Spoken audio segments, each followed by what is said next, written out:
हम लोग राज्यों पर बात करने वाले थे और राज्यों के ऊपर बात करने पर बात ये आई थी कि राज्य का गठन ये कैसे होगा। तो भारत के संविधान के निर्माण के समय जितने प्रकार के राज्य मौजूद थे वो 4 श्रेणियों में विभाजित हो सकते थे। उन 4 श्रेणियों में से केवल 2 श्रेणियां ये कायम रखी गई। एक केंद्र शासित प्रदेश और दूसरे प्रकार के वो राज्य जो सामान्य तौर पर भारत के संविधान में गठित हुए। आपको यह भी बताया गया कि नए राज्यों के गठन की शक्ति ये संसद को दी गई है और ऐसा दुनिया के सभी देशों में है कि वहां केंद्रीय जो विधायिका और केंद्रीय जो सरकार है उसे नए राज्यों के गठन की शक्ति दी गई है। सवाल यह कि भारत में क्या नए राज्यों का गठन होना चाहिए? तो इस प्रश्न का उत्तर इसी ढंग से दिया जाना चाहिए कि पॉलिटिकली मोटिवेटेड राज्यों के लिए आंदोलन ये नहीं होने चाहिए केवल इसलिए कि हम मुख्यमंत्री हो जाएं क्योंकि एक पर्टिकुलर एरिया में हमारा प्रभाव है इसलिए उसको राज्य के तौर पर गठित कर दिया जाए। केवल इसके लिए राज्य के गठन की मांग ये नहीं होनी चाहिए। अदरवाइज राज्यों के छोटे होने की दशा में प्रशासनिक सुविधा के पॉइंट ऑफ व्यू से अधिक सुविधा होती है, इससे इनकार किया ही नहीं जा सकता। और जब यूनाइटेड स्टेट ऑफ अमेरिका जिसकी आबादी सिर्फ 28, 29, 30, 35 करोड़ है, जितनी आबादी हमारे यहां 2-3 राज्यों को मिला दो तो बन जाएगी। और उन्होंने अपने यहां 50 राज्य, क्योंकि अभी डोनाल्ड ट्रंप का स्टेटमेंट आया था जब जस्टिन ट्रूडो उनसे मिलने गए तो उन्होंने कहा आप अमेरिका का 51वां राज्य बन जाएंगे। हमें वैसे नहीं मालूम था कि अमेरिका में कितने राज्य हैं, लेकिन उस स्टेटमेंट ने तय कर दिया कि अमेरिका में 50 राज्य हैं। तो सवाल यह है कि जब अमेरिका 30-35 करोड़ की आबादी के साथ 50 राज्य इनको रख सकता है तो हम इतनी बड़ी आबादी के साथ ये आपका 50 या 60 राज्य क्यों नहीं रख सकते? आज की डेट पर कितने हैं? 28, 29, 30। हमें इस सारी चीज में जाना ही नहीं क्योंकि वो मेरा विषय नहीं है। हम आपको जीएस थोड़े पढ़ा रहे हैं, न जीएस पर हम बात कर रहे हैं। अगर आपको यह चाहिए कि भारत में राज्यों की संख्या कुल मिलाकर कितनी है तो गूगल डालिए, अभी पता लग जाएगा। क्योंकि इंफॉर्मेशन ये कभी महत्व की नहीं है। इंफॉर्मेशन के पीछे जो तर्क है वो हमेशा महत्व का है। इंफॉर्मेशन से इकट्ठा कर लेना इसमें कोई बड़ी बात थोड़ा ही है। इंफॉर्मेशन तो इतनी अवेलेबल है कि कहते हैं कि आज सूचना क्रांति हो चुकी है। तो सब सूचनाएं तो अनेकों उपलब्ध हैं, चाहे जिस माध्यम से इकट्ठा कर लीजिए, लेकिन सूचना आपके काम की नहीं है जब तक उसके पीछे जो तर्क है वो तर्क आपकी समझ में ना आए।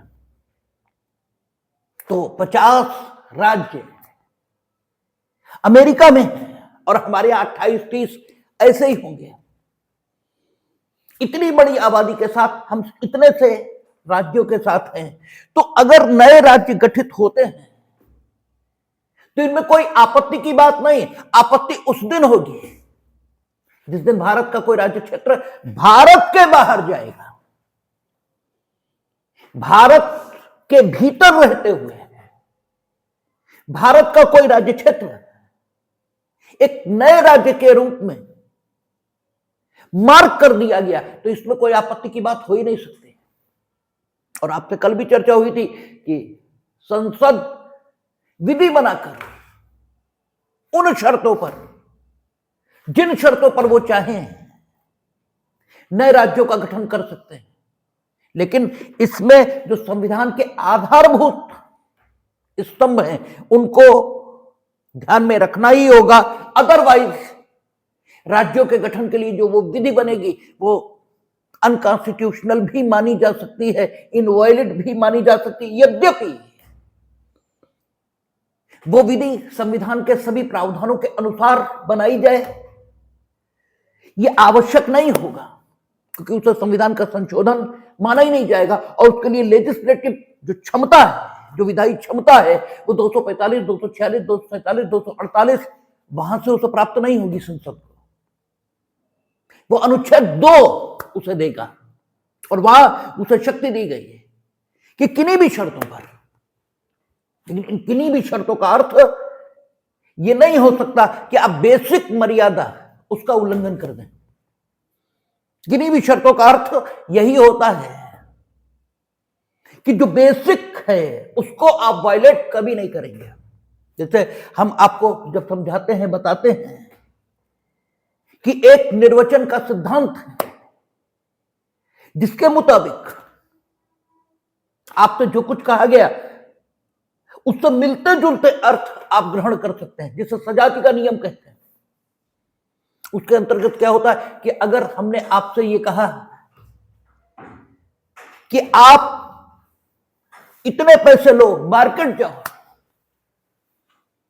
और मार्केट में अमुक अमुक चीजें जो खाद्य पदार्थ के रूप में रिकॉग्नाइज्ड हैं, जानी जाती हैं, वो खरीद लेना, और फिर तुम्हारा जो मन आए सो खरीद लेना। हमने आपसे कहा मिठाई ले लेना, फल ले लेना, चावल ले लेना, दाल ले लेना, और उसके बाद जो मन आए सो ले लेना। आपने ये सब वस्तुएं खरीदी और साथ में जूते ले लिए। हालांकि कुछ लोगों की नजर में जूते भी खाने योग्य पदार्थ हो सकते हैं, लेकिन सामान्य तौर पर जूता खाने योग्य पदार्थ नहीं है। अब आपका तर्क यह है कि आपने कहा था कि ये चीजें ले लो और उसके बाद जो मन आए सो ले लेना, इसलिए हमने जूते ले लिए, इसमें कोई आपत्ति नहीं होनी चाहिए। और हमारा कहना है कि ना, आप पर एक मूल सीमा अधिरोपित हुई थी, और वो सीमा थी, आप एक विवेकवान व्यक्ति हैं, आप पागल नहीं हैं। तो जब आपसे कहा गया कि अमुक अमुक वस्तुएं लेने के बाद जो बचे फिर उसका जो मन आए सो ले लेना, इसका अर्थ सिर्फ इतना ही निकल सकता है। कोई बुद्धिमान, कोई सामान्य बुद्धि का मनुष्य इसका अर्थ अगर निकालेगा तो पूर्व में जो कुछ कहा गया, यानी खाने योग्य वस्तुएं, ये आपको बताई गई, और फिर उस सेंटेंस में, उस वाक्य में यह कहा गया कि जो कुछ बचे उससे जो चाहे सो ले लेना। इसका मतलब यह हुआ कि कुछ पसंद हमने बता दी, और उसके बाद जो बचा उसमें खाने योग्य जो आपको पसंद हो वो ले लेना। इसका अर्थ जूता नहीं हो सकता। तो निर्वचन का यह सिद्धांत कानून में उपयोग होता है, और इसे सजाती का नियम कहा जाता है। आप अगर जहां पर शब्द उपयोग हुआ, कोई शब्द लिखा है, तो उसका निर्वचन कैसे किया जाए, इसके अपने नियम हैं। कोई भी न्यायाधीश अपने मन मुताबिक निर्वचन नहीं कर सकता। तो अगर कॉन्स्टिट्यूशन ऑफ इंडिया यह कह रहा है कि पार्लियामेंट जिन शर्तों पर चाहे किसी नए राज्य का गठन कर सकती है, तो इसका अर्थ यह हुआ कि पार्लियामेंट जिस राज्य का गठन करना चाहती है वो कहां गठित होगा, भारत में। तो भारत में राज्य जिन शर्तों के अधीन मौजूद हैं, या भारत का समस्त राज्य क्षेत्र जिन शर्तों के, जिन कॉन्स्टिट्यूशनल लिमिट्स के अधीन है, आप नए राज्य का गठन उन कॉन्स्टिट्यूशनल लिमिट्स को अनदेखा करके नहीं कर सकते। और अगर आप ऐसा करते हैं तो यह डेफिनेटली गलत है। आप इस शब्द का अर्थ ऐसे नहीं ले सकते। शाम हम चर्चा कर रहे थे कि मजिस्ट्रेट इस अध्याय के उपबंधों के अधीन क्या कर सकता है, किसी अपराध का संज्ञान कर सकता है, लेकिन इसका अर्थ यह बिल्कुल नहीं लिया जा सकता कि अगर कोई परिवाद उसे प्राप्त हुआ है जिससे किसी अपराध का संगठित होना प्रकट होता है, तो वह इन शब्दों का सहारा लेकर उस अपराध का संज्ञान करने से इनकार कर दे। इस प्रकार का अर्थान्वयन बिल्कुल स्वीकार नहीं होगा। वो ये कहे कि साहब लिखा ये है कि इस अध्याय के उपबंधों के अधीन रहते हुए हम उन तथ्यों का जिनसे कोई परिवाद बनता है, उन तथ्यों का जिनसे कोई अपराध बनता है, परिवाद प्राप्त होने पर उसका संज्ञान कर सकते हैं। अर्थात हम चाहे तो करें और चाहे तो न करें। अगर कोई मजिस्ट्रेट इस ढंग का अर्थान्वयन देता है इन शब्दों को, तो यह अर्थान्वयन ग्राह्य नहीं है, इसको मान्यता नहीं मिलेगी।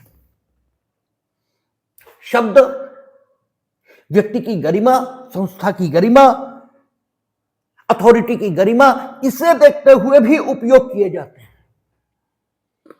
आप जुडिशियल मजिस्ट्रेट हैं, आपसे अपेक्षित नहीं है कि आप कोई ऐसा परिवाद जिससे किसी अपराध का होना प्रकट होता होगा प्राप्त करने पर उसका संज्ञान करने से इनकार भी कर सकते हैं। यह कल्पना के परे है, यह माना ही नहीं जा सकता, यह सोचा ही नहीं जा सकता। दैट इज व्हाई इन शब्दों का उपयोग हुआ। अगर यह कल्पना में भी होता कि आप इस प्रकार का आर्गुमेंट कर सकते हैं, तो फिर इन शब्दों का प्रयोग नहीं होता, क्योंकि फिर तो बात यह आती कि लातों की देवी बातों से तो मानती ही नहीं। इसलिए फिर वही प्रक्रिया अपनाई जाती जो आपके लिए उपयुक्त होती। लेकिन चूंकि ऐसा नहीं है, इसलिए इस प्रकार के शब्दों का उपयोग हुआ। तो उसी भाव, उसी वातावरण, उसी मर्यादा के अधीन शब्दों का अर्थान्वयन ये किया जाएगा। जहां भी पार्लियामेंट हिंदुस्तान की है, वहां बैठे लोग हिंदुस्तान के हैं, उनसे कैसे ये कल्पना की जा सकती कि वे कुछ ऐसा करेंगे जो हिंदुस्तान के प्रशासन को चलाने के लिए अल्टीमेट मर्यादा का उल्लंघन कर देगी। ये सोचा ही नहीं जा सकता। दैट इज व्हाई अनुच्छेद 2 में यह लिख दिया गया। लेकिन इसका अर्थ यह नहीं हो सकता, और यह हुआ सिक्किम जब इसको नए राज्य की मान्यता मिली। अब देखिए, एक चीज यह भी समझ लीजिए कि थोड़ा बहुत रिलैक्सेशन दे देना परिस्थितियों को देखते हुए, यह भी गलत नहीं होता। जो बड़ा है उसको सुरक्षित रखते हुए या उसको सुरक्षित करने के लिए थोड़ा बहुत रिलैक्सेशन ये घरों में भी दिया जाता है। एक नियम है कि मान लीजिए सब नहाकर ही खाना खाएंगे, लेकिन कोई इतना छोटा है या किसी की कोई ऐसी विशेष परिस्थिति है,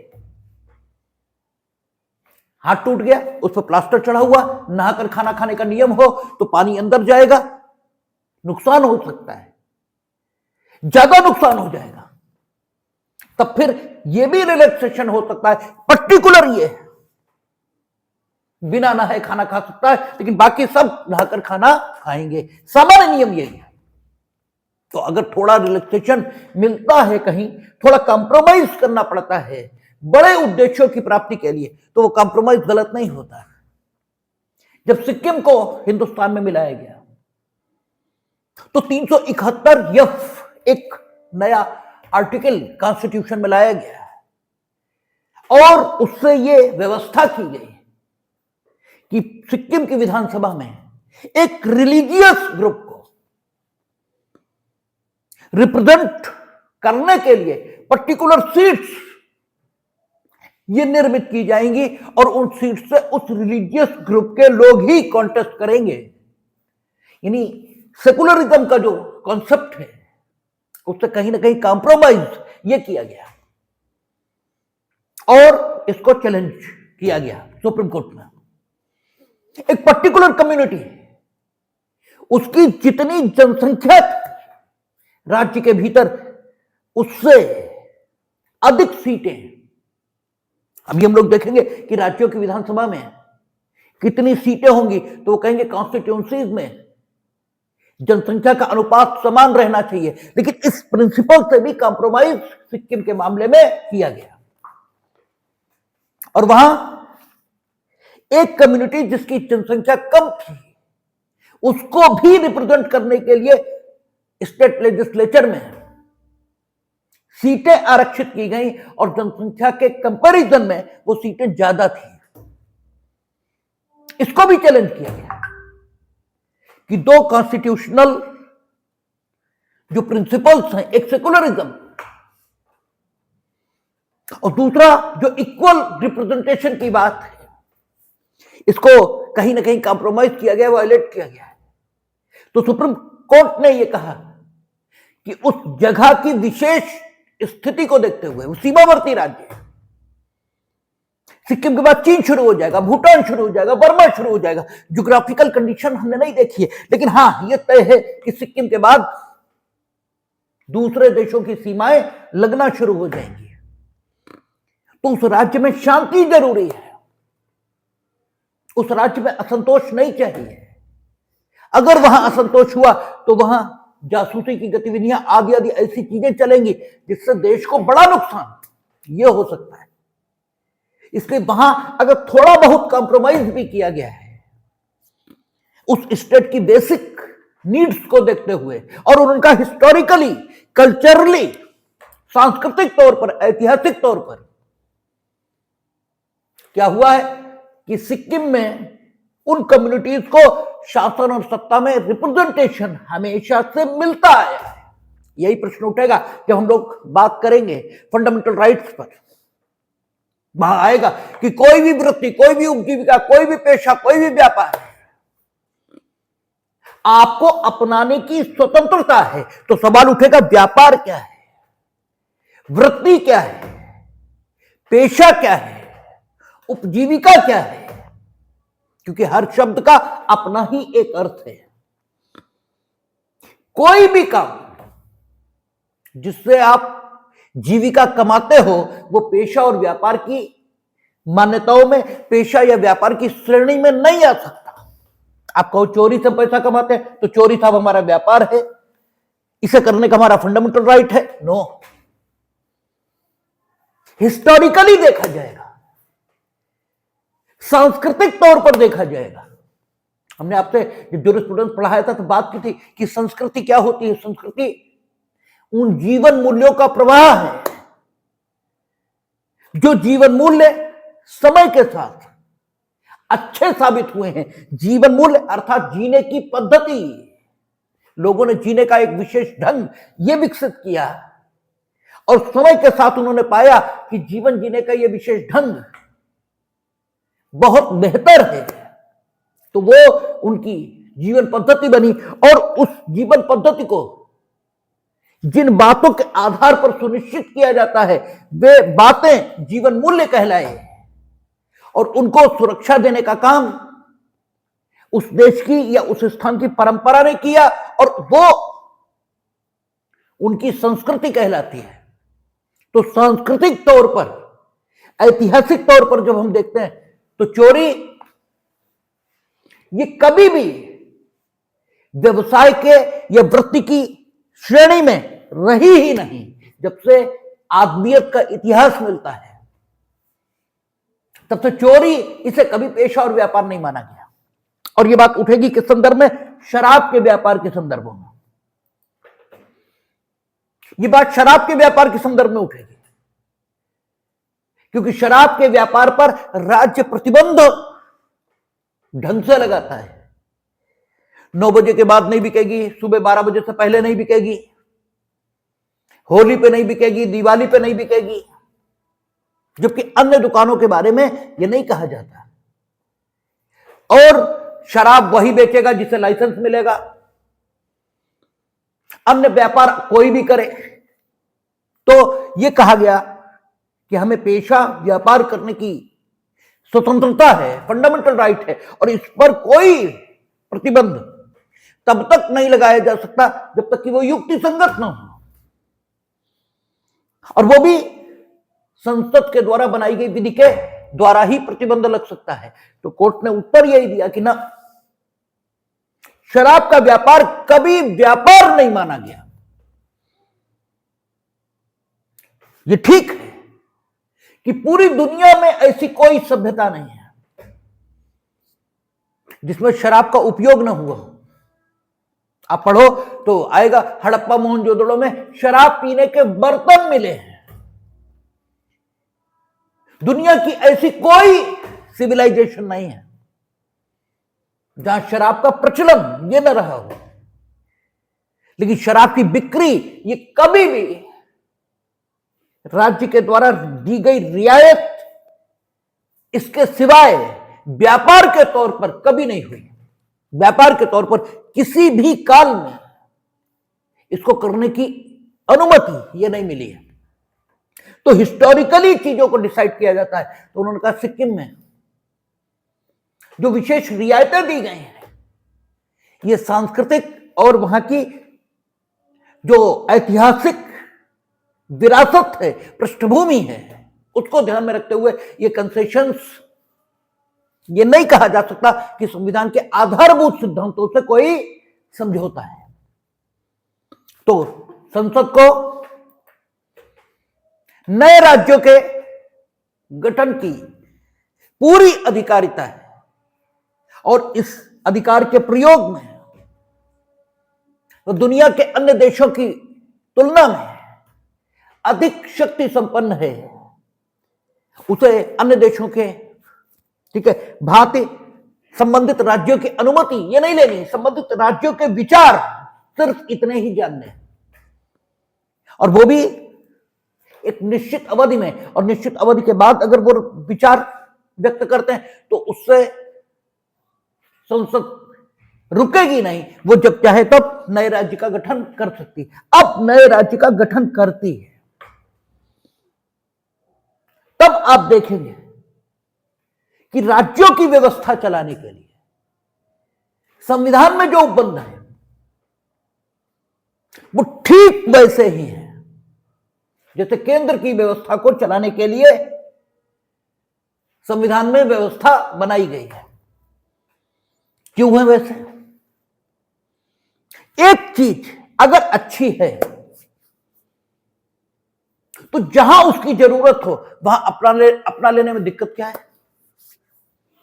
भाई एक चीज अगर हमने टाइम टेस्टेड करके पाई कि वो सही है, तो फिर जहां भी उस चीज का उपयोग हो सकता हो तो वहां उस चीज का उपयोग यही करना चाहिए, क्योंकि उस चीज के उपयोग में एक्सपर्टाइज ये आ जाता है। तो जब हमने ये पाया कि शासन की एक पद्धति ये पूरे देश के लिए ठीक है, तो शासन की वही पद्धति आवश्यकता अनुसार परिवर्तन के साथ राज्यों में अपना ली जाए तो बुराई क्या है? भाई जो ह्यूमन नॉलेज है, जो आपका जो रेशनैलिटी है, जो तर्क है, जो युक्ति संगतता है, वो तो इसी बात का समर्थन ये करती है कि आपने एक स्वतंत्र न्यायपालिका, इसकी स्थापना केंद्रीय स्तर पर किया जाना यह समुचित माना। आपने द्विसदनात्मक विधायिका केंद्रीय स्तर पर स्थापित करना यह ठीक माना। आपने मंत्रिमंडलीय, ठीक है, कैबिनेट सिस्टम सरकार का यह बेहतर माना, जिसमें कार्यपालिका प्रमुख सिर्फ टाइटुलर हेड ये होता है, वास्तविक शक्ति मंत्रिमंडल में रहती है। ये सारी व्यवस्थाएं आपने जब केंद्रीय स्तर पर ठीक मानी तो शासन अगर राज्य के स्तर पर चलाना है तो उसी व्यवस्था को हम एडॉप्ट कर लें, कमोबेश वही व्यवस्था यहां रहे। अगर कोई कहीं जरूरत है तो थोड़ा बहुत परिवर्तन किया जा सकता है, लेकिन कमोबेश वही व्यवस्था अगर हम यहां रखें तो लोग ज्यादा सुविधा के साथ उस व्यवस्था को अपना सकेंगे, उस व्यवस्था के मुताबिक रह सकेंगे और उसमें ज्यादा सुविधा सभी को होगी। जब आप एक जगह उसको ठीक मानते हैं तो दूसरी जगह उसको ठीक मानने में दिक्कत क्या है? हमने फिर कहा कि कानून ये तो जरूरत का सवाल है, कानून कोई नाक का सवाल ये तो है नहीं। तो वही व्यवस्था कमोबेश जो केंद्र की है उसी को राज्यों में अपनाया है, बस कुछ परिवर्तन ये किए गए। उसके लिए ठीक है व्यवस्था होनी भी चाहिए, क्योंकि ठीक है केंद्र के स्तर पर द्विसदनात्मक विधायिका रहे ये ठीक है, क्योंकि वहां जो पॉलिसीज डिसाइड होंगी उनका प्रभाव पूरे देश पर होगा। और द्विसदनात्मक विधायिका के बारे में जब हम लोगों ने चर्चा की थी तो ये पाया था कि जो निचला सदन है जिसे हम लोकसभा के नाम से जानते हैं, वहां बैठने वाले लोग चुनाव जीतकर ही वहां बैठ सकते हैं, और चुनाव जीतने के लिए वोट चाहिए, और वोट की कीमत मूर्ख जो है 100% जो बेवकूफ है उसकी भी वही है। जो अल्बर्ट आइंस्टीन अगर हिंदुस्तान के मतदाता होते, ये भगवान कृष्ण अगर इस देश के मतदाता होते, तो उनके वोट की जो कीमत होती वही कीमत दुर्योधन के वोट की भी होती। और दुर्योधन का वोट कभी भी अच्छे आदमी के पक्ष में नहीं आएगा, और अच्छे आदमी दुनिया में हमेशा कम रहे, बुरे आदमी ही ज्यादा रहते हैं। हां ये ठीक है कि अच्छाई कभी शून्य नहीं होती, लेकिन बहुतायत में बुरे ही रहेंगे। दुनिया में वो काल कभी नहीं आया जब अच्छे लोगों की बहुतायत हो गई हो, कभी आता ही नहीं, ना आएगा। इसका मतलब, और बहुमत, इसीलिए लोकतंत्र को बहुत अच्छी शासन प्रणाली नहीं कहा जा सकता। लोकतंत्र एक काम चलाऊ शासन प्रणाली है, क्योंकि इससे बेहतर हमारे पास उपलब्ध नहीं है। जैसे हम लोगों ने पढ़ा था प्लेटो कहता था दार्शनिक राजा, अच्छा तो यही है, राजशाही ये सबसे बेहतर है। प्लेटो इस मत का था, और हम कुछ हद तक प्लेटो से सहमत। प्लेटो कहता था कि दार्शनिक राजा यही सबसे बेहतर शासन प्रणाली है, क्योंकि दार्शनिक राजा ये जान सकता है कि किसको क्या करने के लिए दुनिया में भेजा गया है, और जब वो ये जान लेता है कि किसको क्या करने के लिए दुनिया में भेजा गया है, तो वो उसको वही काम दे देता है जिसे करने के लिए उसे दुनिया में भेजा गया है। और जब वो उससे वही काम करवाता है जिसे करने के लिए वो दुनिया में आया है, तो न सिर्फ करने वाला ये सुख को उपलब्ध होता है, बल्कि वो जो कुछ करता है उससे दुनिया भी सुखी हो जाती है। ठीक है ना, क्योंकि सुख की डेफिनीशन और दुख की डेफिनीशन यही है कि आपके अंदर जो मौजूद है, आपके अंदर जो प्रतिभा और योग्यता और क्षमता मौजूद है, वो जब बाहर से सामंजस्य बिठा लेती है तो आप उस उच्चता को प्राप्त कर लेते हैं जिसे सुख की दशा कहा जाता है। और जब अंदर जो कुछ है ये बाहर से सामंजस्य नहीं बिठाता, आपके अंदर संगीतज्ञ होने की क्षमता है और बाहर आपसे प्रशासन चलवाया जा रहा है, तो जब अंदर की स्थिति बाहर से सामंजस्य नहीं बिठाती तो जो संघर्ष पैदा होता है उस संघर्ष का नाम ही दुख है। ठीक है, सुख और दुख की ये परिभाषाएं हैं, और इसी को स्वर्ग और नरक की अवधारणा ये भी कहा है। कुछ लोगों का मत है कि स्वर्ग कहीं किसी स्थान का नाम नहीं है, नरक किसी स्थान का नाम नहीं है। स्वर्ग और नरक एक अवधारणा है, एक भाव स्थिति है, और यह तब पैदा होती है जब व्यक्ति अपने अंदर जो कुछ है उसका सामंजस्य बाहर से नहीं बिठा पाता, और इस अंदर के सामंजस्य को बाहर से बिठाने में जो सहयोग दे सकता है वो प्लेटो के मुताबिक कौन है? दार्शनिक राजा।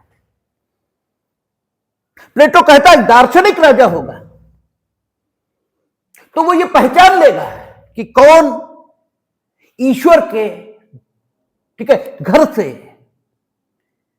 तांबे के हथियार लेकर आया है, औजार लेकर आया है, और उससे वो काम कराएगा, और कौन किस क्षमता को लेकर आया है, इसे पहचानने के उपरांत दार्शनिक राजा उससे वही काम कराएगा। इसलिए दार्शनिक राजा ही सर्वोच्च है। प्लेटो आगे भी कहता है, प्लेटो कहता कि हो सकता है, यह भी संभव है कि व्यक्ति स्वयं जान ले कि उसके अंदर जो संगीत बज रहा है, उसके अंदर जो क्षमता मौजूद है वो कौन सी है, और वो बाहर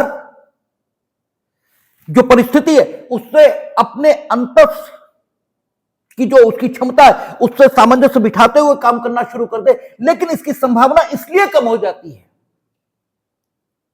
क्योंकि व्यक्ति स्वार्थी है।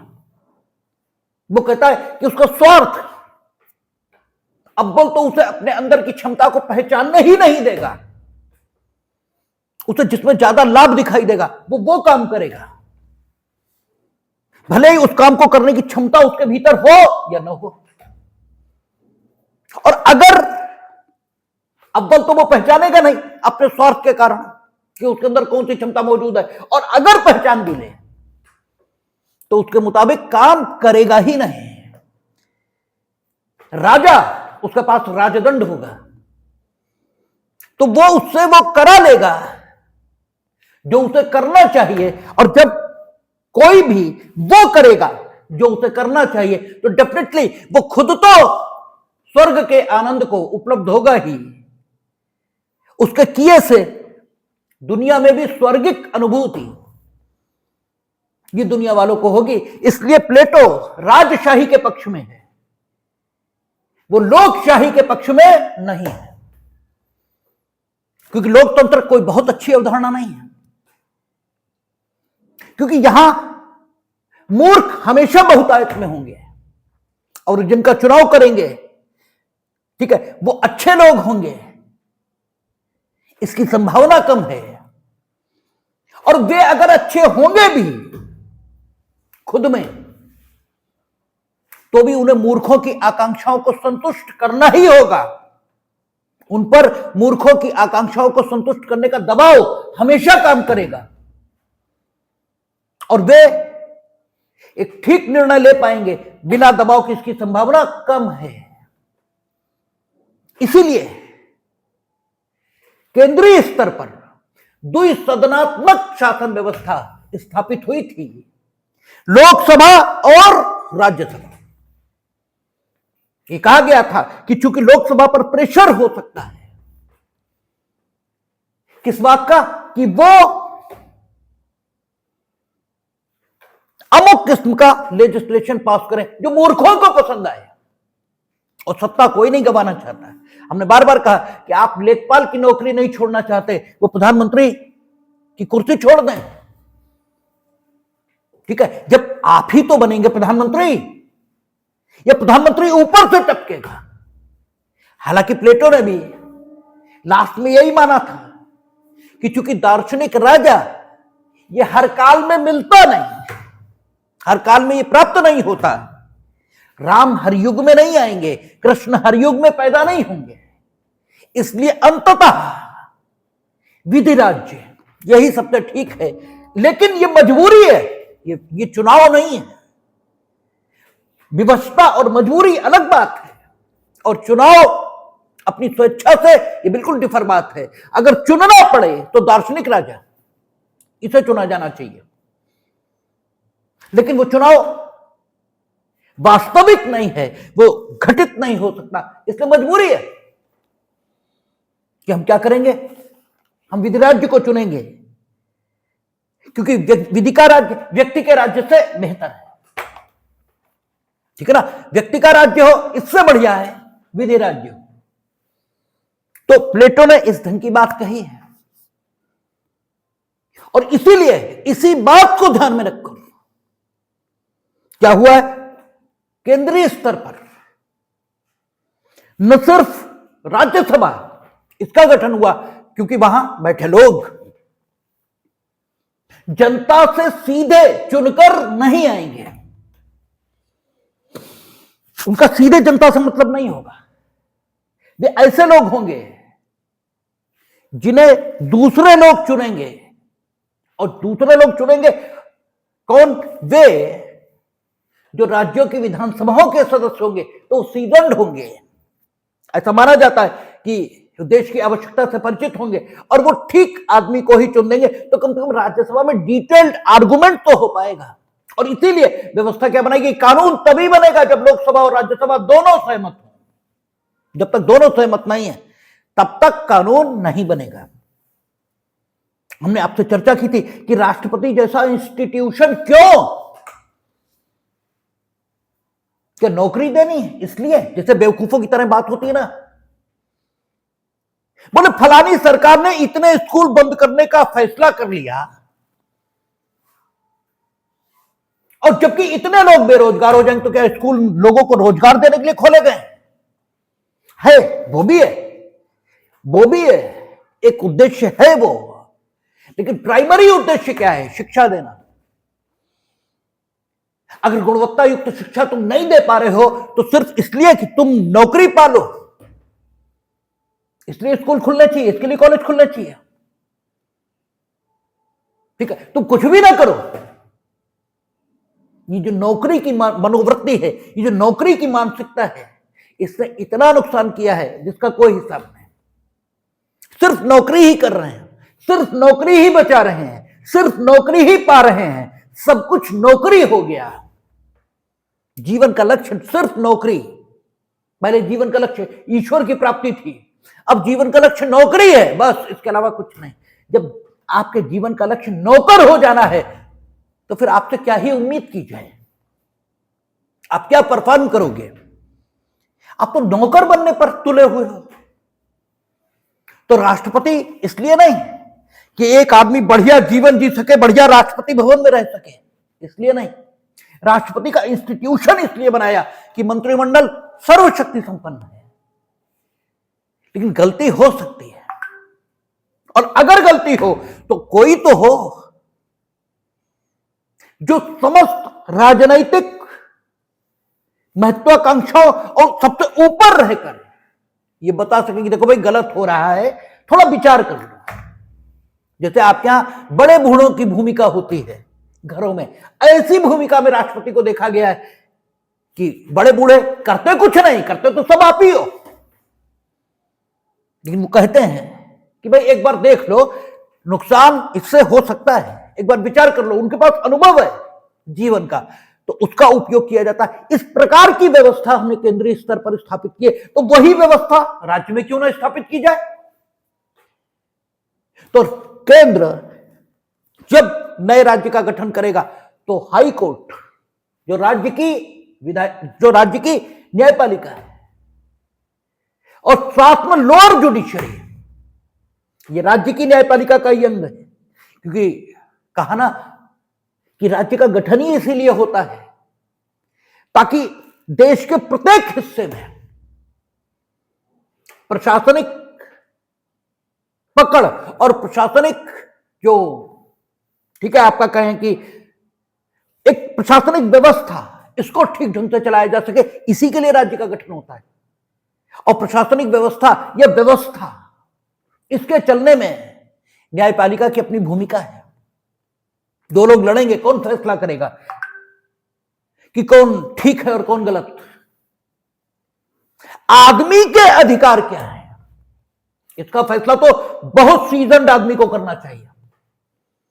आदमी के अधिकार क्या है, इसका फैसला एक इमेच्योर आदमी नहीं कर सकता।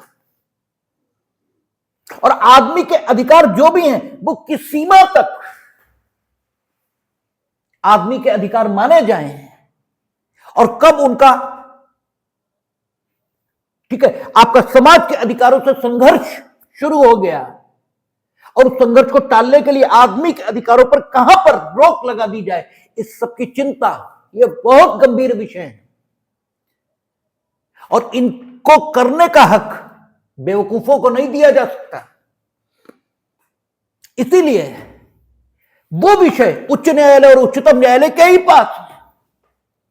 वो विषय तो फंडामेंटल राइट, वो विषय तो एक्सक्लूसिव जुडिक्शन में है उनके, और उसमें भी सर्वोच्च अधिकारिता सुप्रीम कोर्ट की है।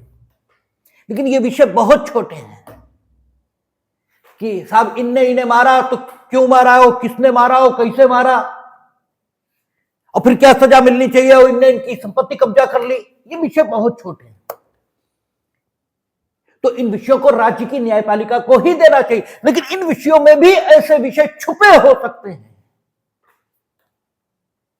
जो बहुत महत्व के विषयों को प्रभावित कर दें। तो फिर वो 136, 134, 132, 133 ये सारी व्यवस्थाएं बनाई गई। लेकिन मूलतः ये प्रश्न छोटे हैं, इसलिए ये राज्य की जुडिशरी है। और राज्य की जुडिशरी का प्रमुख कौन होगा? उच्च न्यायालय।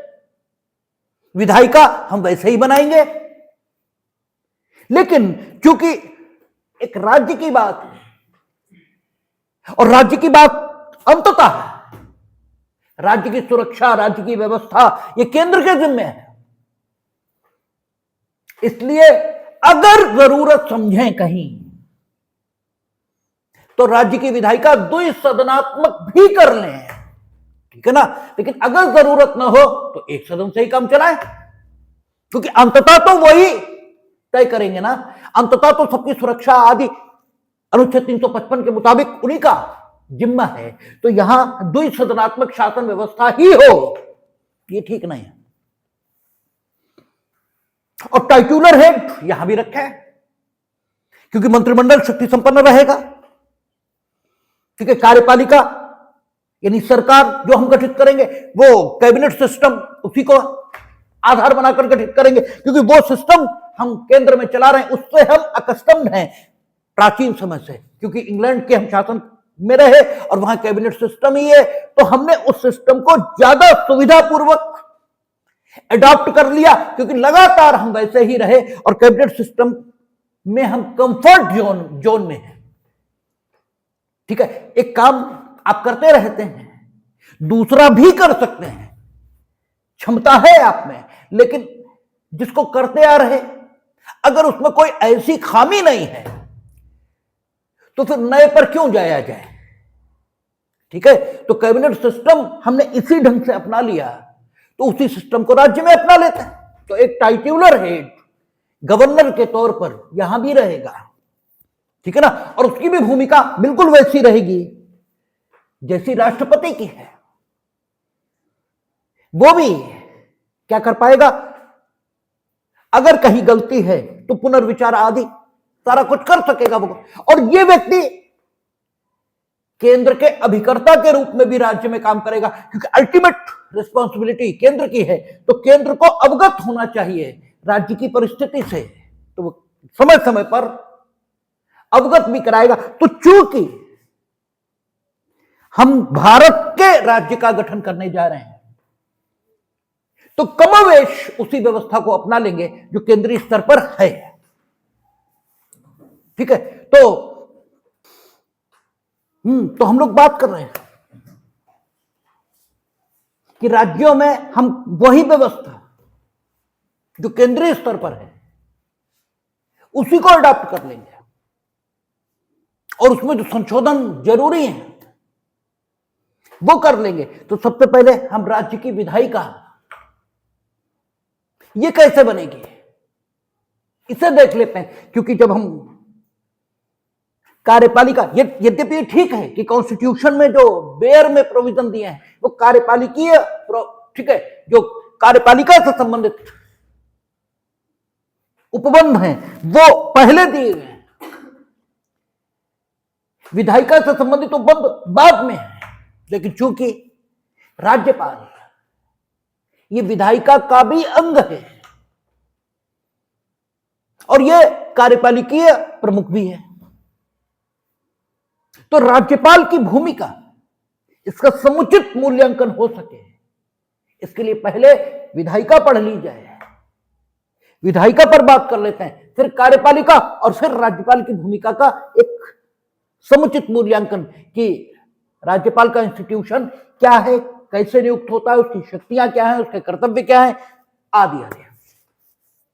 तो राज्य की विधायिका, जैसे केंद्रीय स्तर पर द्विसदनात्मक शासन व्यवस्था है तो वहां तो जरूरी है।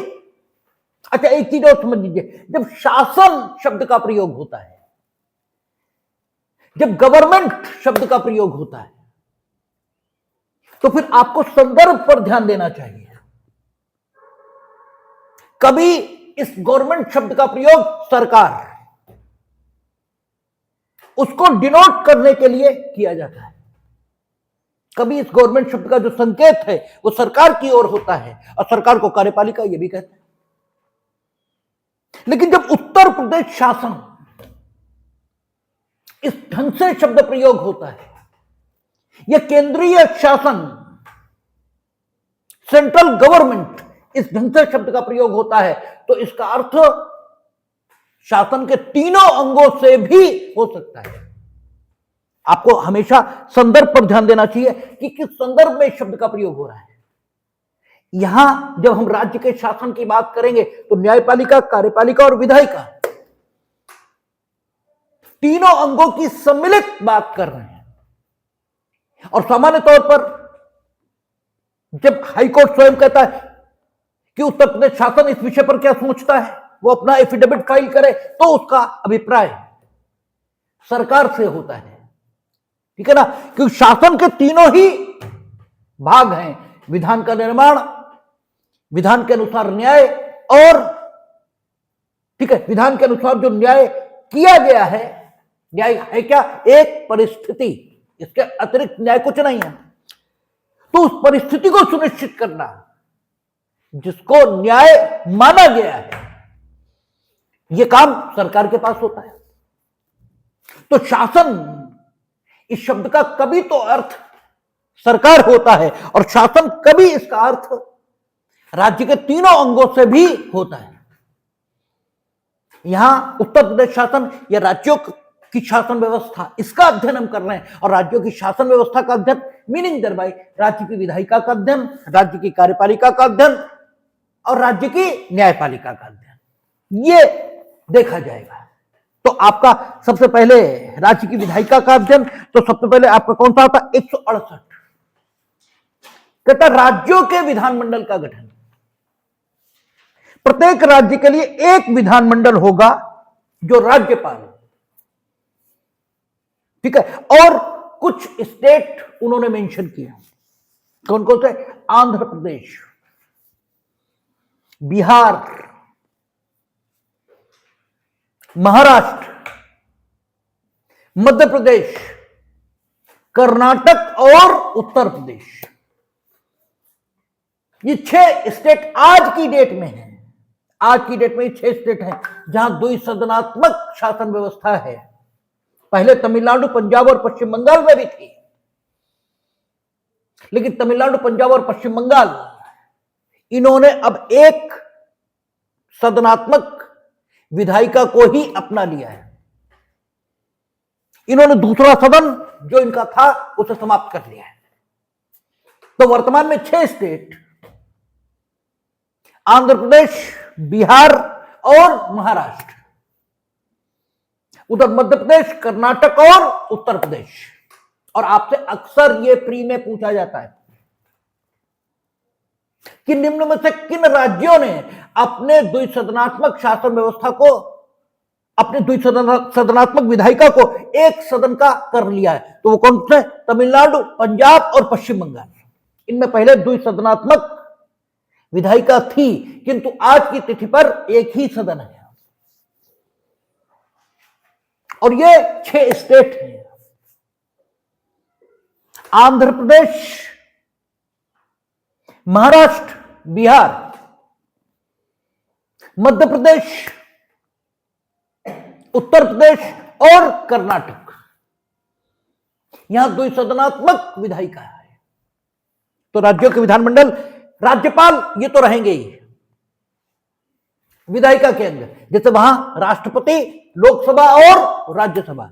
अनुच्छेद 79 में संसद का गठन इसी प्रकार हो रहा था। ऐसे ही यहां भी अगर द्विसदनात्मक है तो लोकसभा की जगह विधानसभा, राज्यसभा की जगह विधान परिषद और राज्यपाल राष्ट्रपति की जगह, इससे मिलकर राज्यों के विधानमंडल का गठन होगा। लेकिन वहां आवश्यक है कि विधायिका के 2 सदन होंगे ही, और यहां राज्य की मर्जी पर रखा गया है कि अगर वो चाहे तो उसका विधानमंडल का दूसरा सदन हो सकता है और न चाहे तो नहीं। लेकिन अगर राज्य चाहे भी तो भी राज्य के विधानमंडल के दूसरे सदन का गठन वो स्वयं नहीं कर सकते। उन्हें इस आशय का प्रस्ताव पास करके संसद को भेजना होगा और संसद ही उनके लिए दूसरे सदन का निर्माण करेगी। जो राज्यों के विधानमंडल हैं उनमें अगर दूसरे सदन की स्थापना होनी है या दूसरे सदन को समाप्त किया जाना है तो राज्य की विधानसभा इसके लिए प्रस्ताव पारित कर सकती है। लेकिन विधान परिषद के निर्माण यानी राज्य की विधायिका के दूसरे सदन का निर्माण या उसको समाप्त करना यह काम संसद का ही है। देखें क्या कहता है 168 पहले देख लेते हैं। तो कहता है कि इन 6 राज्यों में 2 सदनों से मिलकर, और खा में कहता है अन्य राज्यों में 1 सदन से मिलकर बनेगा। यानी राज्यपाल ये तो है ही है कॉमन, लेकिन 6 राज्यों में द्विसदनात्मक और अन्य राज्यों में 1 सदन राज्यपाल से मिलकर राज्य के विधानमंडल का गठन ये कर देगा। कहता है जहां किसी राज्य के विधानमंडल के 2 सदन हैं वहां एक का नाम विधान परिषद और दूसरे का नाम विधानसभा होगा। जहां केवल 1 सदन है वहां उसका नाम विधान परिषद नहीं हो सकता, वहां उसका नाम विधानसभा ही होगा। यह अनुच्छेद 168 स्वयं में सुनिश्चित कर रहा है। और 169 कहता राज्यों में विधान परिषदों का उत्सादन या सृजन, यानी विधान परिषद बनेगी कैसे, समाप्त कैसे होगी, इस विषय पर 169 ये जो शक्ति देगा, किसे देगा? संसद को। क्या कहता है? कहता है अनुच्छेद 168 में किसी बात के होते हुए भी, भले ही अनुच्छेद 168 में यह लिखा है कि इन 6 राज्यों के जो विधानमंडल हैं वो द्विसदनात्मक होंगे और शेष सारे राज्यों में राज्यपाल प्लस 1 सदन राज्य के विधानमंडल का, और जो 1 सदन होगा उसे विधानसभा ही कहेंगे, और नया सदन आता है तो उसे विधान परिषद ये कहा जा सकेगा। ये भले ही लिखा हो, ठीक है, लेकिन फिर भी कहता है कि अनुच्छेद 168 में किसी बात के होते हुए भी संसद विधि द्वारा, महत्वपूर्ण यही है, यही प्री में पूछा जाएगा कि विधान परिषद के गठन का अधिकार किसको है? राज्य की विधानसभा को,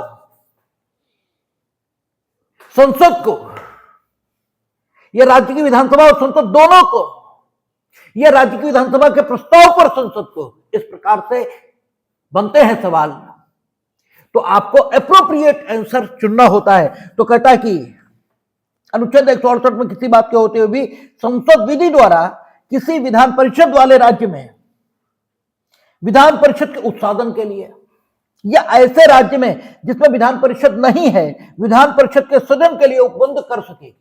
यानी संसद की शक्ति में होगा, जहां विधान परिषद है वहां उसे समाप्त कर दे, और जहां नहीं है वहां उसका सृजन कर दे। ये संसद की शक्ति में होगा। और ऐसा संसद कैसे करेगी? करने का तरीका क्या होगा? तरीका होगा विधि बनाकर। हमने आपसे कहा था 2 बेसिक चीजें हैं, एक काम को करने की शक्ति होना और दूसरा काम को करने की प्रक्रिया।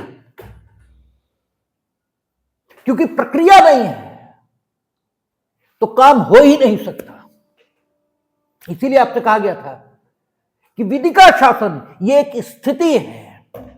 विधि का शासन क्या है? एक सिचुएशन है, और इस सिचुएशन को प्रैक्टिकली अगर संभव बनाना है तो क्या करना पड़ता है? प्रोसीजरल लॉ, प्रक्रिया विधि ये बनानी ही पड़ती है, अदरवाइज विधि का शासन इसको यथार्थ में संभव नहीं बनाया जा सकता। ये सिचुएशन है जिसको संभव बनाया जाएगा। ये यूं कह लें कि आपका जो सिचुएशन है, ये संभावना है, इसको संभव प्रक्रिया से बनाया जाएगा। शिक्षा प्रक्रिया है, मनुष्य संभावना है, और इसको मनुष्य बनाने की प्रक्रिया जो है उसे शिक्षा कहते हैं। शिक्षा से आपको मनुष्य बनाया जाएगा। जिस दिन आप पैदा होते हैं उस दिन आप मनुष्य नहीं होते। उसमें मनुष्यता के गुण बीज रूप में तो विद्यमान है, लेकिन उनका विकास होगा या नहीं होगा ये स्वयं मनुष्य के अपने हाथ में है। ऐसा ठीक है कहना, ये ठीक तो हमें तो ठीक नहीं लगता, क्योंकि आप चाहो एक्सीडेंटली आप विकसित हो जाओ बिना शिक्षा और बिना वातावरण की, तो अलग बात है।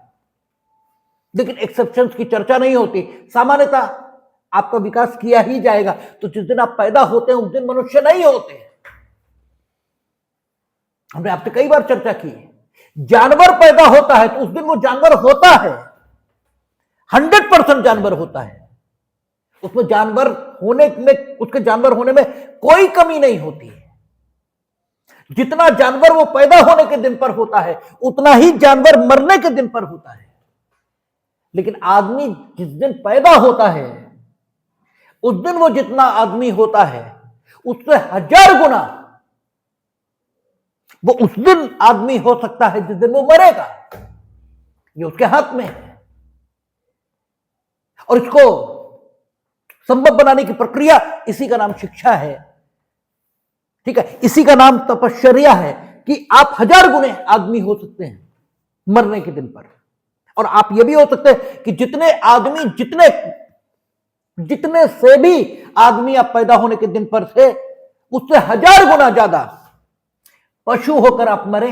ये भी आपके हाथ में है। और ये जानवर के हाथ में नहीं है। बस इसीलिए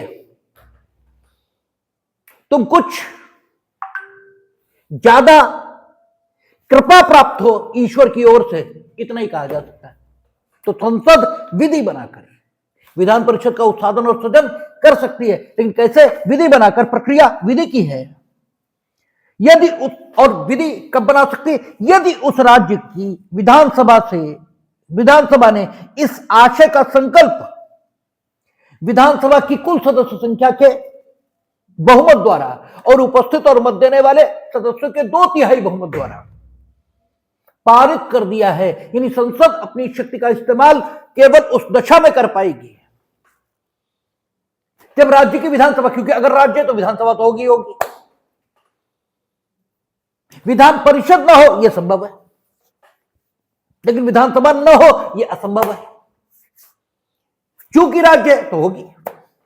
तो कहता है कि आप कैसे राज्य की विधानसभा अगर अपनी कुल सदस्य संख्या, उसके बहुमत और उपस्थित और मत देने वाले सदस्यों के 2/3 बहुमत, मिनिमम इतना हो, मैक्सिमम कितना भी हो सकता है, लेकिन मिनिमम इतना हो।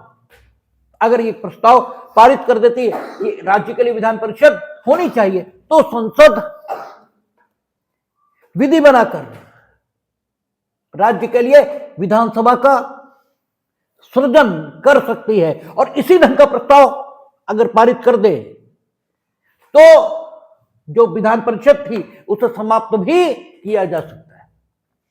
इस विषय पर कोई अथॉरिटी उपलब्ध नहीं है कि संसद इस प्रस्ताव के बावजूद ये समाप्त कर दिया जाए या सृजन कर दिया जाए, क्या इस प्रस्ताव को मानने से इनकार कर सकती है? अभी इस ढंग का कोई मामला मौजूद नहीं है, इसलिए अधिकृत तौर पर कुछ नहीं कहा जा सकता। लेकिन जहां तक हमें लगता है कि चूंकि फेडरल कैरेक्टर संविधान का ये बेसिक स्ट्रक्चर का भाग हो गया है, इसलिए संसद ऐसा नहीं कर सकेगी। बात यही आनी चाहिए, क्योंकि फिर तो भाई राज्य चाह रहा तो आप क्यों नहीं बना रहे? ठीक है, तो आप बनाए ये बात हमें लगती है कि यही कहा जाएगा कि बनाएंगे ही, अगर प्रस्ताव इस ढंग का आ जाता है। द्विसदनात्मक शासन व्यवस्था या द्विसदनात्मक विधायिका ये राज्य के स्तर पर आवश्यक क्यों नहीं बनाई गई? तो आपने पहले ही कहा कि राज्य के संबंध में समस्त जिम्मेदारी ये केंद्र की है, तो इसलिए खर्चों को अनावश्यक बढ़ाया क्यों जाए? नहीं जरूरत है, नहीं बनाएंगे। लेकिन अगर किसी राज्य को लगता है कि उसकी विशेष जरूरत है, विशेष दशा है, जैसे उत्तर प्रदेश की तो कम से कम भाई, क्योंकि यहां इतना बड़ा प्रदेश है कि यहां मूर्खों को साधे बिना आप चुनाव नहीं जीत सकते, जीत ही नहीं पाएंगे, आप कुछ नहीं हो सकते अगर बेवकूफ आपके पक्ष में नहीं है। और बेवकूफ आपके पक्ष में तभी होगा जब आप बेवकूफ को संतुष्ट करो, और बेवकूफ बेवकूफी के अलावा किसी अन्य बात से संतुष्ट हो ही नहीं सकता। और बेवकूफ को बुद्धिमानों से एक विशेष चिढ़ होती है, ठीक है? तो यहां तो विधानसभा हमेशा प्रेशर में होगी ही होगी, इसलिए विधान परिषद जहां जरूरी है, ठीक है? ऐसी दशाएं हो सकती हैं। पश्चिम बंगाल ये भी बहुत बड़ा राज्य है, महाराष्ट्र ये भी बहुत बड़ा राज्य है, पंजाब ये भी बड़ा राज्य है। यद्यपि पश्चिम बंगाल ने, तमिलनाडु ये भी बड़ा राज्य है, और पंजाब इन्होंने अपनी विधान परिषदों को समाप्त कर दिया है। लेकिन अगर बड़े राज्य हैं तो वहां विधान परिषद रहे, इसमें कोई बुराई नहीं है, लेकिन आवश्यक तौर पर संसद के समान हो इसकी भी कोई जरूरत नहीं है। तो एक फ्लेक्सिबिलिटी जो केंद्रीय स्तर पर नहीं है, राज्य के स्तर पर दिखाई दे रही है। और अगर मान लीजिए आज नहीं कल जरूरत पड़ जाती, क्योंकि दो राज्यों को मिलकर एक राज्य बना दिया, अब बड़ा हो गया, अब जरूरत हो गई, तो फिर आप प्रस्ताव पास कर दीजिए, संसद बना देगी, ठीक है ना? अच्छा, खंड 1 में निर्दिष्ट किसी विधि में इस संविधान के संशोधन के लिए ऐसे उपबंध अंतर्विष्ट होंगे जो उस विधि को प्रभावी करने के लिए आवश्यक हो, तथा ऐसे अनुपूरक, आनुषंगिक और परिणामिक उपबंध भी अंतर्विष्ट हो सकेंगे जिन्हें संसद आवश्यक समझे। तो संसद विधान परिषद के सृजन के लिए अगर कोई विधि बनाएगी तो उस विधि में ही ऐसे परिणामिक, आनुषंगिक, ठीक है ना, या अनुपूरक, कॉन्सिक्वेंटल, सप्लीमेंटल और इंसिडेंटल ये उपबंध कर सकेगी जो इस संविधान का संशोधन उस विधि को प्रभावी करने के लिए आवश्यक हो। ऐसा संविधान संशोधन करने का प्रस्ताव भी उसी विधि में आएगा, उसके लिए कोई अलग से संविधान संशोधन नहीं लाना पड़ेगा, क्योंकि कम से कम 168 में ही पहला संशोधन करना पड़ेगा। जब आप विधान परिषद बना रहे हो तो 168 में 6 स्टेट हैं, 7वां लिखना पड़ेगा, नहीं लिखना पड़ेगा? तो वो परिणामिक संशोधन है संविधान का, जो ऐसी विधि के पारित होने के कारण से हमें करना ही पड़ेगा। आपको अनुसूची जो संविधान की है उनमें संशोधन करना पड़ सकता है, आपको कुछ संशोधन है जो इस विधान परिषद के गठन के कारण करने पड़ेंगे, ठीक है, स्वयं संविधान के मूल पाठ में है, तो उसके लिए आप अलग से संविधान संशोधन करते घूमो, इसकी कोई आवश्यकता दिखाई नहीं देती, क्योंकि ये तो सिर्फ और सिर्फ तकनीकी दृष्टिकोण से संविधान संशोधन आप भले ही कह लीजिए, इनफैक्ट तो संविधान संशोधन है भी नहीं भाई। कोई इस संशोधन से प्रकृति आदि पर कोई प्रभाव ये थोड़ी पड़ रहा है। वो तो एक बात थी, एक था, दो हो गया, बस इतना ही से तो है, ठीक है ना? तो आपका कहता है संसद इसी विधि में उपबंध कर सकेगी उन कॉन्सिक्वेंटल, इंसिडेंटल और सप्लीमेंटल प्रोविजंस के लिए जो विधान परिषद के गठन के कारण संविधान में किए जाने जरूरी हो, ठीक है ना? आगे कहता पूर्वोक्त प्रकार की कोई विधि अनुच्छेद 368 के प्रयोजन के लिए संविधान का संशोधन नहीं समझी जाएगी, तो उसको समझने की कोई जरूरत भी नहीं है, ठीक है? फिर कहता 170 आपका विधान सभाओं की संरचना, लेकिन ये सेक्शन पढ़ा जाए,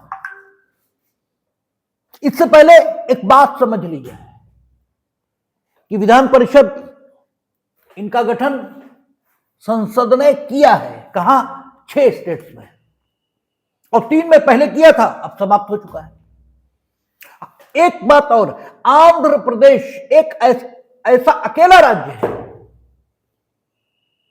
जिसमें पहले विधान परिषद का गठन हुआ, फिर खत्म कर दिया, अब दोबारा कर दिया। ठीक है, पहले था, 1985 में खत्म कर दिया, और 2003-4 ये 2000 से लेकर 2005 तक के बीच का समय है, एक्चुअल सन हमें याद नहीं है, 2005 उसमें फिर से बना दिया। ठीक है, और इसके कारण राजनीतिक रहे, क्योंकि हुआ क्या कि विधान परिषद में जो अपोजिशन की पार्टी थी वो बहुमत में थी, और जब आप विधान परिषद होगी तो कानून तभी बन सकेगा जब दोनों सदन सहमत हों। तो विधान परिषद सिर्फ इसीलिए खत्म कर दी कि अपोजिशन रह ही ना पाए। ठीक है, तो अपना प्रस्ताव, भाई विधानसभा को प्रस्ताव पारित करना है विधान परिषद के समाप्त होने का, उन्होंने कर दिया, संसद को भेज दिया, खत्म हो गया, विधान परिषद समाप्त। लेकिन 2005 में फिर से वो पार्टी जो अपोजिशन में थी, वो जब सरकार में आ गई, उसने फिर से प्रस्ताव पारित करके उन्हें भेज दिया, फिर से बन गई विधानसभा, वो विधान परिषद। ठीक है, तो आंध्र अकेला ऐसा राज्य है। अच्छा, विधान परिषद इसके जो अधिकतम सदस्य हैं, ठीक है, वो विधानसभा के कुल सदस्यों के 1/4 हो सकते हैं, कितना हो सकते हैं हमें एकदम कंफर्म नहीं है, लेकिन उत्तर प्रदेश में 100 है, यह हमें मालूम है। ठीक है, अधिकतम कितने हो सकते हैं देख लेंगे, कहीं मिल जाएगा तो बता देंगे, आप गूगल फूगल पर डालोगे तो भी मिल जाएगा। लेकिन वो विधानसभा की कुल सदस्य संख्या के इतने होंगे, ऐसे ही करके लिखा है कुछ। ठीक है, अधिकतम उतने ही हो सकते हैं, उससे ज्यादा नहीं हो सकते। अच्छा, उसमें भी संसद ने जो विधियां बनाई हैं, जहां विधान परिषदों के गठन उन्होंने किए हैं,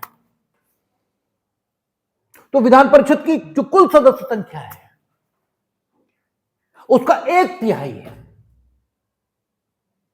ये चुनकर आएगा उन लोगों के द्वारा जो जिला परिषद राज्य के अंदर गठित हैं, जिन्हें जिला पंचायत अब कहते हैं। उन जिला पंचायत के सदस्यों के द्वारा, वहां जो नगर पालिकाएं हैं उनके सदस्यों के द्वारा, और राज्य भी कॉन्सिक्वेंटल उसमें कुछ जोड़ना चाहे तो जोड़ दें कि साहब ये लोग भी और शामिल माने जाएंगे उस निर्वाचक मंडल में जो विधान परिषदों के 1/3 सदस्यों का चुनाव करेगी। ठीक है, तो अपने यहां भी विधान परिषदों के इस प्रकार के सदस्य, ठीक है, मौजूद हैं। वर्तमान में शाहजहांपुर में भी, ठीक है, एमएलसी इस प्रकार से चुने हुए हैं। तो एक तरीका यह होगा, लेकिन इससे कितने चुने जाएंगे? 1/3। अभी कितने बचे? 2/3। और 1/3 चुने जाएंगे जो राज्यों की विधानसभाओं के सदस्य होंगे उनके द्वारा। ठीक है, तो राज्यों की विधानसभाओं के सदस्य 1/3 और अभी, ठीक है, अभी और बचे हुए हैं, आधे और बचे हुए हैं। ठीक है ना, 1/3 + 1/3 इतना तो हो गया। अब आधा और बचा हुआ है। इस आधे में से 1/12 सदस्य ये उन स्नातकों द्वारा चुने जाएंगे, उन ग्रेजुएट्स के द्वारा चुने जाएंगे जो राज्यों में ग्रेजुएट के तौर पर पिछले 3 साल से निवास करते हैं। ठीक है, पिछले 3 साल से। अगर यहां कोई ग्रेजुएट 3 साल पहले रहता था और कहीं बाहर चला गया तो उसका वोट यहां नहीं रहेगा।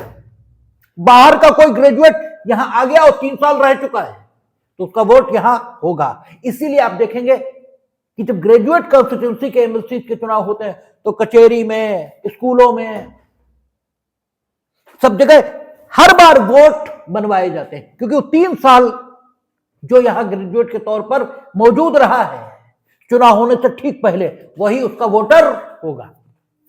ठीक है ना। ये आपका 1/12 सदस्यों के चुने जाने की प्रक्रिया है। फिर 1/12 सदस्य स्कूलों के टीचरों द्वारा चुने जाएंगे, लेकिन उसमें स्कूल मिनिमम जो होने चाहिए सेकेंडरी यानी हाई स्कूल, जो हाई स्कूल हैं स्कूल, उनके टीचर्स और ऊपर इनके द्वारा 1/12, अभी 1/6 बचे हुए हैं। ठीक है, अभी 1/6 बचे हुए हैं। इन 1/6 को राज्यपाल मनोनीत करेंगे उसी ढंग से जिस ढंग से राष्ट्रपति राज्यसभा में मनोनीत करते हैं। विज्ञान, कला, साहित्य आदि विषयों में जिन्होंने विशेष योग्यता हासिल की, और जो पर्पस इन लोगों को राज्यसभा में भेजने का वहां है वही यहां है। पर्पस क्या है कि ये लोग ऐसे हैं जो चुनाव नहीं जीतेंगे, और चुनाव जीतने में इनकी रुचि ये भी नहीं है। आपको ये बात हो सकता है बड़बोली लगे, लेकिन फिर भी हम बता रहे हैं, लोगों से मिलने में हमें भी कोई बहुत रुचि नहीं है। हम भी अकेले बैठना पसंद करते हैं, और मूर्खों से मिलने में तो कतई नहीं है। उनको तो चिड़ी आती है, जहां उन्होंने बोलना शुरू किया हमें गुस्सा आना शुरू हुआ। ठीक है, तो ये लोग जो विशेष स्किल्ड हैं किन्हीं क्षेत्रों में, ये तो कतई नहीं मिलेंगे, और इनकी चुनाव में कोई रुचि नहीं होगी। मेरी भी चुनाव में कोई रुचि नहीं। आप देखते हो चुनाव उनाव से हमारा कोई मतलब ही नहीं रहता। वोट देने जरूर जाते हैं, वोट देना हमारा हक है, हम देंगे, लेकिन स्वयं चुनाव लड़ने में हमारी कोई रुचि नहीं है। कौन बेवकूफों के से वोट मांगता घूमे? कतई कतई शुद्ध बेवकूफ है, और वो हमें नीति बता रहा है। नीति जिसके जीवन को छूकर नहीं गुजरी, वो हमें पॉलिसी बता रहा है, वो हमें धर्म और साहित्य पर ज्ञान दे रहा है। ऐसे अपने तो बस का ही नहीं है। ठीक है, तो ऐसे लोग कतई रुचि नहीं रख सकते चुनावों में, लेकिन उनके ज्ञान का, उनके अनुभव का फायदा मिलना चाहिए। तो इसलिए इन 1/6 सदस्यों को विधान परिषदों में भेजा जाएगा। क्या राज्यपाल इन 1/6 सदस्यों को चुनकर, मनोनीत करके जो भेजेंगे, चुनकर तो शब्द प्रयोग ठीक नहीं, तो राज्यपाल जो कुछ करेंगे, जैसे वहां राष्ट्रपति जो कुछ करेंगे मंत्रिमंडल की सलाह पर, ऐसे यहां तो क्या राज्यपाल के सेटिस्फेक्शन को चुनौती दी जा सकती है?